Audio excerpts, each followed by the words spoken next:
안녕하십니까, 이병주입니다. 저희 어머니는 화초를 좋아하시는데요. 지금도 거실과 베란다에 크고 작은 화분이 엄청납니다.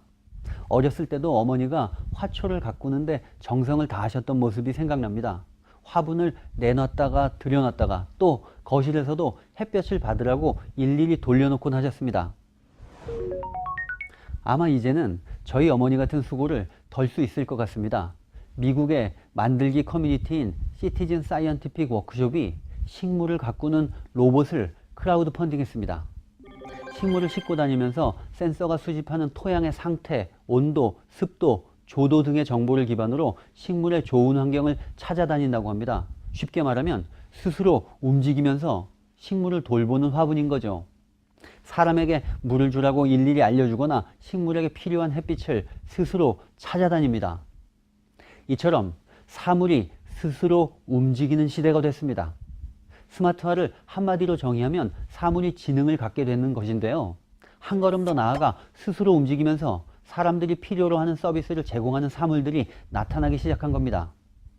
앞으로 사물 인터넷, 자율주행, 음성인식, 인공지능, 로봇 공학 등의 첨단 기술을 결합해서 생활 주변에서 로봇화되는 사물들을 쉽게 만나게 될 거라고 합니다.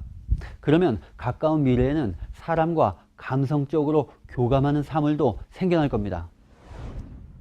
일본의 가전제품 제조사인 파나소닉은 국제 가전 박람회 2017에서 움직이는 냉장고의 컨셉트를 공개했습니다.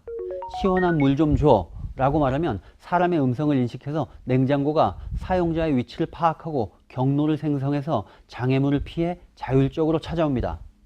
거동이 불편한 노인을 대상으로 개발된 것이라고 하는데요. 이게 조금 더 발전하면 스포츠 중계를 볼 때 거실로 와서 맥주를 따라주는 냉장고를 만나볼 수도 있을 것 같습니다. 그런가 하면 일본의 전기통신업체인 KDDI가 2017년 3월 움직이는 충전기를 공개했습니다.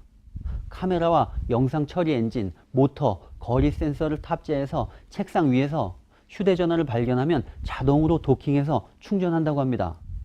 휴대전화를 충전해야 하는지 일일이 확인하거나 휴대폰을 충전기와 연결하는 수고를 하지 않아도 된다는 점에서 획기적입니다.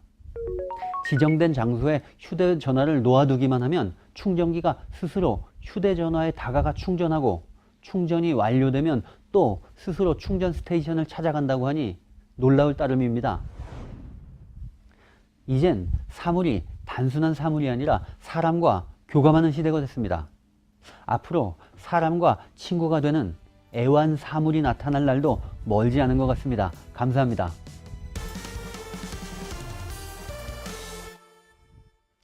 안녕하십니까, 이병주입니다.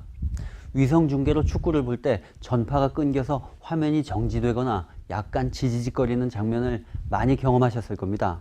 그러면 방송사에서 항상 현지 위성으로 화면이 고르지 못한 점 양해 바랍니다 라는 말이 나오곤 했는데요. 만약에 이런 일이 자율주행 자동차를 타고 있을 때 나타나면 어떨까요? 클라우드에서 교통 흐름과 앞차와의 거리 유지, 장애물 경고 같은 걸 해주고 있다고 생각해 보십시오. 그런데 갑자기 앞에 가던 트럭에서 커다란 짐이 떨어졌습니다. 순간적으로 피해야 하는데요.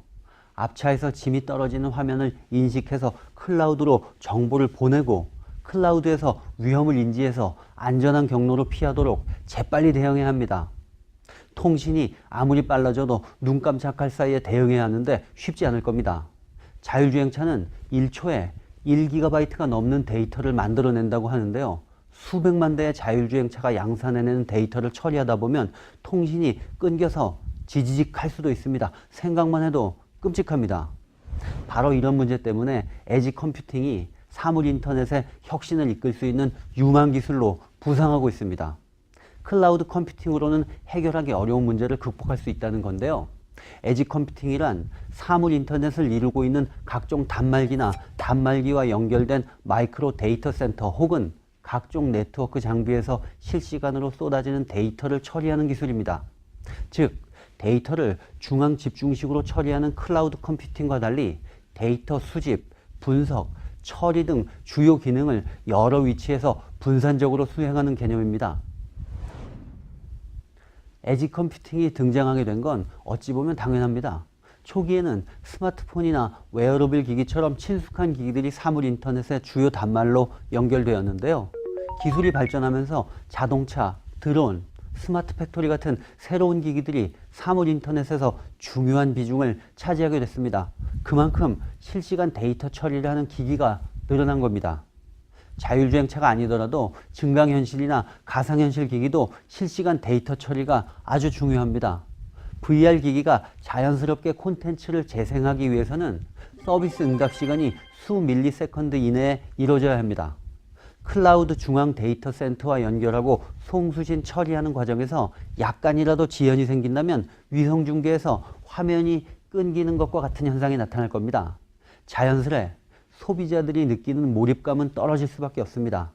에지 컴퓨팅은 서비스의 실행이 이루어지는 단말기와 물리적으로 가까운 위치에 있는 에지에서 데이터를 처리하기 때문에 서비스의 지연 시간을 훨씬 줄일 수 있습니다. 둘째, 에지 컴퓨팅은 늘어나는 데이터 과부하를 해결할 수 있습니다. 사물 인터넷 접속 기기의 수가 급격히 늘고 있는 가운데 고해상도 영상, 지도 등 데이터 용량이 큰 콘텐츠 소비가 증가하고 있습니다. 특히 주파수 자원이 부족한 무선 네트워크에서 문제가 더 심각해집니다. 따라서 클라우드 컴퓨팅의 모든 데이터의 처리를 일임하는 대신에 에지 컴퓨팅을 적용하면 클라우드 데이터 센터로의 전송량을 줄일 수 있습니다. 게다가 클라우드 컴퓨팅이 담당해야 할 데이터 처리 부담도 훨씬 줄어들기 때문에 클라우드 컴퓨팅 자체의 효율성도 높아지게 됩니다. 셋째, 보안에 강한 특징이 있습니다. 클라우드 컴퓨팅은 모든 정보가 한 곳으로 집중되기 때문에 사이버 공격의 집중 표적이 될 수 있습니다. 지금까지는 주로 PC나 서버 등 일부 기기만이 사이버 공격의 대상이었지만 사물 인터넷 시대에는 거의 모든 기기가 위험에 빠질 수 있습니다. 에지 컴퓨팅은 데이터를 분산 저장하고 처리하기 때문에 사이버 공격으로 수많은 사람의 데이터가 동시에 위협받을 확률이 낮습니다. 이런 특징으로 인해 에지 컴퓨팅은 사물 인터넷 인프라의 내구성을 강하게 만들기도 합니다. 클라우드 데이터 센터가 집중 공격을 받아 작동을 멈춘다면 연결되어 있는 수많은 기기도 멈추게 되죠. 그렇지만 에지 컴퓨팅이 적용된 네트워크에서는 이 같은 상황이 발생하더라도 에지를 통해 긴급한 업무를 개별적으로 지원받을 수 있습니다. 때문에 디도스 같은 네트워크 인프라 전체를 무력화하는 공격에 따른 피해를 줄일 수 있게 됩니다. 4차 산업혁명은 미국과 독일이 제일 먼저 준비했기 때문에 가장 앞서 나가고 있습니다. GE, 아마존, 마이크로소프트, 시멘스, SAP와 같은 기업이 클라우드 컴퓨팅의 플랫폼을 장악해 나가고 있습니다.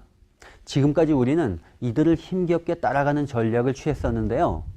에지 컴퓨팅은 4차 산업혁명 분야의 후발업체들에게 새로운 기회가 될 수도 있습니다. 애플과 화웨이는 단말기 자체적으로 인공지능 서비스를 처리하기 위한 전용 반도체를 개발해서 스마트폰에 탑재했습니다. 또 인텔은 관련 스타트업을 인수하면서 단말용 인공지능 반도체 개발을 추진하고 있습니다. 이처럼 클라우드 컴퓨팅 분야에서 거대한 기술 변화가 일어나고 있는 건 분명해 보입니다. 변화의 시기는 특히 후발주자들에게 역전의 기회가 될 것입니다. 각 산업 분야에서 에지 컴퓨팅이 가져올 미래를 대비하셔서 소중한 기회를 놓치지 마시기 바랍니다. 감사합니다.